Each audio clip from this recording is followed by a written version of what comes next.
تو پھر تباہی کتنی آتی ہے یہ ہم سب نے دیکھ لی. لیکن جب ایران اٹیک کرے گا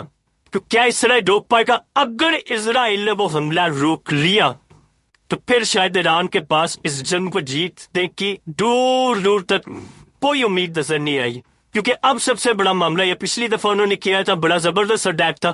تو اگلے چند گھنٹوں کے اندر آپ کو دنیا کی سب سے بڑی جنگ اور جنگ عظیم ہوتی نظر آئے گی، اور یہ آیت اللہ علیہ خامنہ کو ٹارگیٹ کرنے جا رہے ہیں. کیونکہ جو آیت اللہ کے آگے پیچھے محافظ ہیں، کیا پتا وہ بھی سارے اسرائیلی جاسوس ہو.